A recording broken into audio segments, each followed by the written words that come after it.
In this video, we'll be studying malignant hypothermia. Now let's see malignant hypothermia introduction.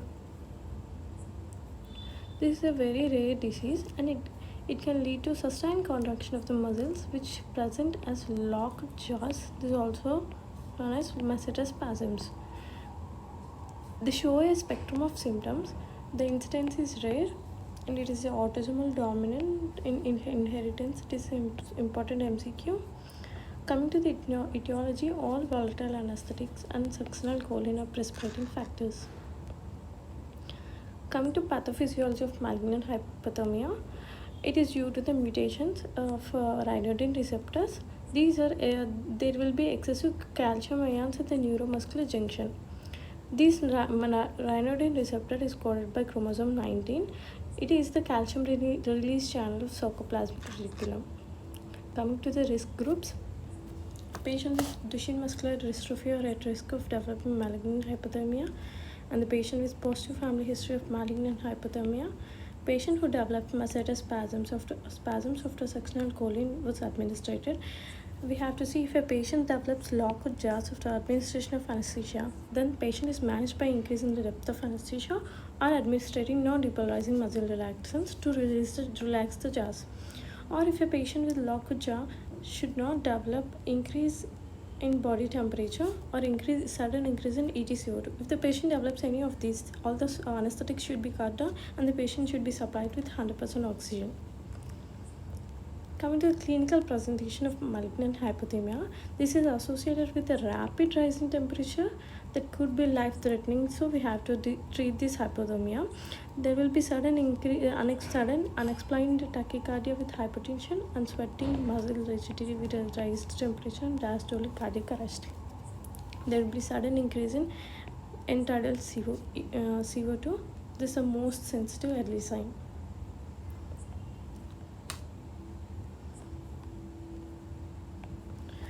Coming to the studies in which are conducted in pigs, there is an increased calcium influx which causes increased catecholamines. These increased catecholamines causes increased heart rate and blood pressure, which in turn increases the muscle contractions, increasing the body temperature. Usually, this causes the hypokalemia, which lead to arrhythmias like ventricular fibrillation, which is the most common one. This also may cause severe metabolic acidosis and myoglobinuria.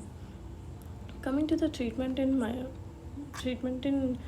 malignant hypothermia, the first and foremost step is stop all the anesthetic agents, and the most commonly used drug of choice is dantrolene sodium, which has to be given in a dose of 4 to 6 milligram per kg, which has to be repeated every 5 minutes. Maximum dose can be given at 10 to 15 milligram per kg. Hyperventilation should be done with 100% oxygen and control the hypothermia by ice cooling or by ice cold infusion of normal saline, and correct the acidosis with sodium bicarbonate at the rate of 2 to 4 milliequivalent per kg, and monitor the urine output. Correct any electrolyte abnormalities like hypokalemia. Hypokalemic action can be done with calcium gluconate, salbutamol, or insulin infusion and potassium binding resins. These resins removes extracellular potassium and give fluids to prevent the renal failure. Actually, renal failure occurs as the muscles release the myoglobin, which are filled up freely by the Bowman's capsule. When it accumulates in the tubules, it causes acute tubular necrosis. Coming to the anesthesia for the patient with the malignant hypothermia. First, before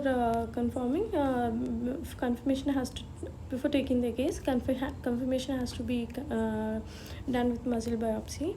Mostly in these cases, local and regional anesthesia is preferred. Safe drugs for general anesthesia: Barbiturate, propofol, narcotics, benzodiazepines, nitrous oxide, non-depolarizing muscle relaxants. Mild hypothermia is beneficial.